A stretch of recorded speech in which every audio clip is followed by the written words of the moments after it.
Next up is Arne Hintz from Cardiff University and with a presentation of the Data Justice Lab. Thank you. This will be really short too. Partly also, partly because it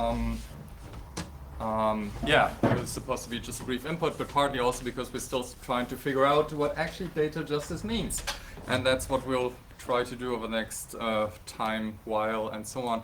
What I just want to talk about now for a couple of minutes is how we got to think about it, about kind of some of the things that we're all doing in these terms and why we think it is useful and important to think about it or to broaden our perspective in this way.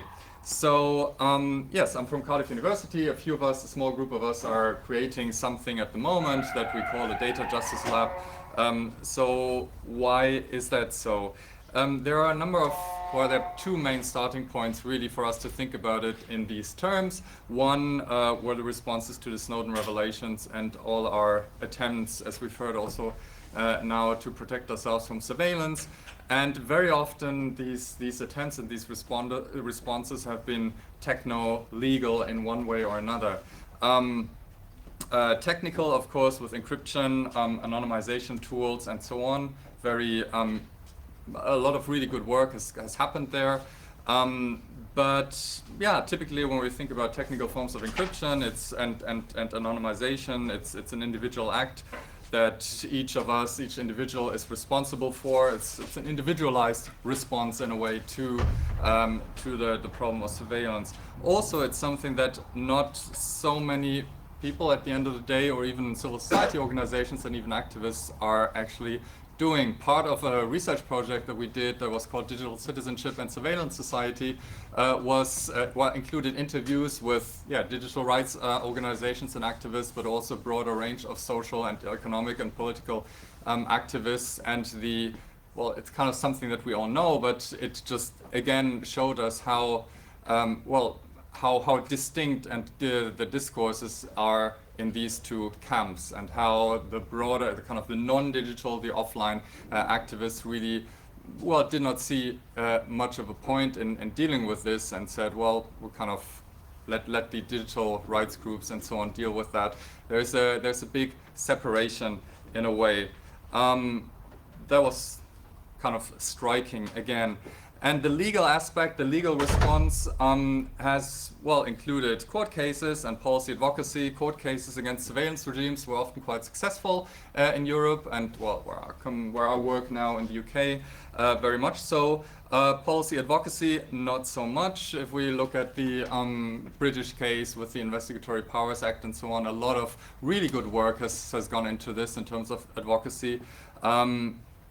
But yeah, sometimes with limited results, and again, limited as an act, as a response to surveillance, limited typically to small expert communities. There were a lot of, like in the UK, for example, tons of meetings and also public events, but always like within the same groups of people.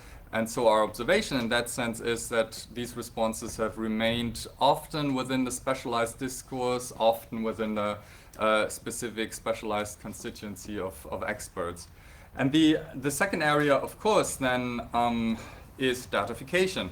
We're not, as we're doing today, we're not really talking anymore only about the surveillance of emails and chats and social media and all that, but about the tracking of all our movements online and offline and everywhere, the tracking of our health and our bodies, the tracking of our homes and our movements in our homes and all that. This is what basically many of us have been talking about today.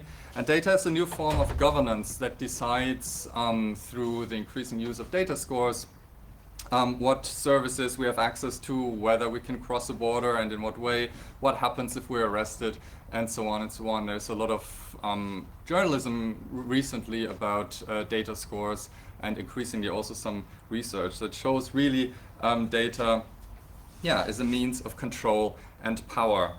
And this then raises a few questions. Rather than protecting our or maybe in addition to protecting our individual privacy, are we not all, or should we not also be talking about or addressing a broader question? Are we not talking about a broader question of social justice in times of datafication? How does power between citizens and the state shift? What does this mean for classic civil liberties and of course, democracy, and so on? And that's what we're interested in at the Data Justice Lab.